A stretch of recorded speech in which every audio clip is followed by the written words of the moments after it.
स्वागत सभी का। Please subscribe and share. कौन भूला, विजयनगर राज्य में चोरी तथा छोटे मोटे झगड़ों की घटनाएं लगातार बढ़ती जा रही थी।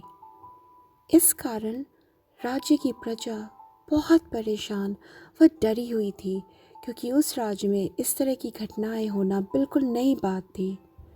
लोगों ने डर के मारे बाहर निकलना भी बंद कर दिया था। राजा कृष्णदेव राय भी राज्य में होने वाली इन घटनाओं से बहुत चिंतित थे। उन्होंने इसके विषय में राजसभा में चर्चा की। चर्चा के समय राजपुरोहित ने अपने स्थान पर खड़े होकर कहा, महाराज, कुछ दिन पहले स्वामी घूमानंद हमारे राज्य में पधारे हैं। उन्होंने कई वर्षों तक हिमालय पर्वत पर तपस्या भी की है।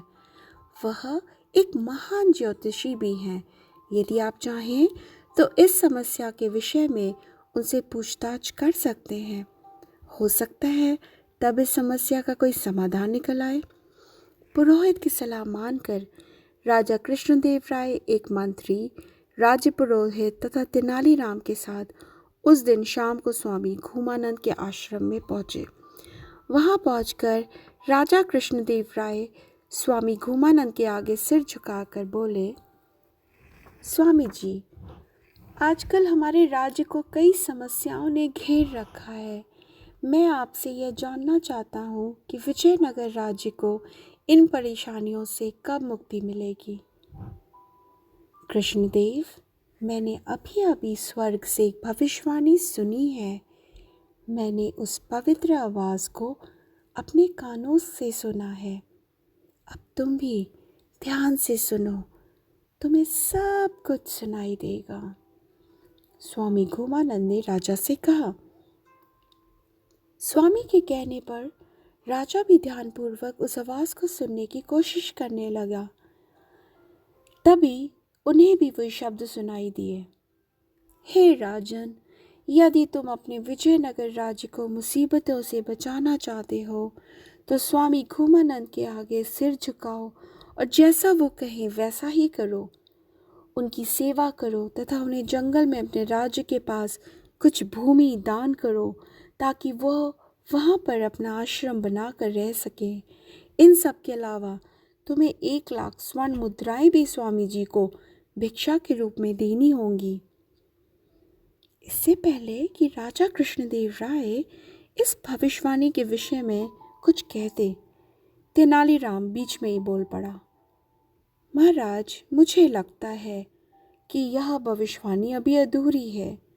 जल्द ही आप इसका शेष भाग सुनेंगे, परंतु इससे पहले मुझे इस आश्रम के पूजा घर में जाकर शांति से पूजा करने की आज्ञा दीजिए।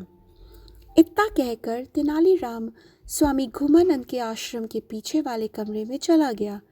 उसके जाने के कुछ क्षण बाद ही राजा को एक आवाज सुनाई दी, महाराज, स्वामी घूमानंद एक बहुत बड़ा धोखेबाज है, इसलिए आप इसकी बातों में ना आए, इससे सावधान रहें। उस आवाज को सुनकर राजा कृष्णदेव राय आश्चर्य से खड़े हो गए। ठीक उसी समय तेनालीराम उस पूजा घर में से निकलकर बाहर आ गया। उसने एक युवक का हाथ पकड़ रखा था। वह युवक डर के मारे कांप रहा था। तेनालीराम ने उस युवक को दिखाते हुए राजा से कहा, महाराज, ये पवित्र भविष्यवाणी इसी व्यक्ति के मुंह से निकल रही थी। मेरे डराने धमकाने पर इसने मुझे सब कुछ सच सच बता दिया है। अपनी योजना को पूरी तरह विफल होता देख घूमानंद ने वहां से भागने की कोशिश की, परंतु सिपाहियों ने तुरंत उसे पकड़ लिया। सिपाहियों के चंगुल से छूटने की कोशिश में उसकी नकली दाढ़ी व मूंछ भी निकल आए। दाढ़ी मूंछ के हटते उसकी असलियत सबके सामने आ गई। वो कोई साधु सन्यासी नहीं था, बल्कि पड़ोसी देश राज्य का एक जासूस था।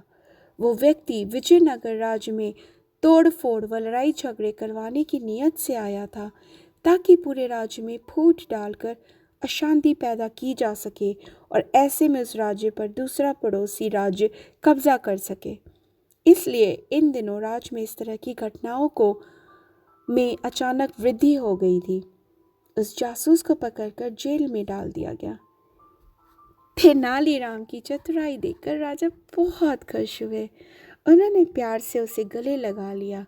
तब तेनालीराम ने कहा, महाराज, वास्तव में घुमानंद ने बहुत ही अच्छी योजना बनाई थी, परंतु वो स्वयं अपने ही बनाए जाल में फंस गया।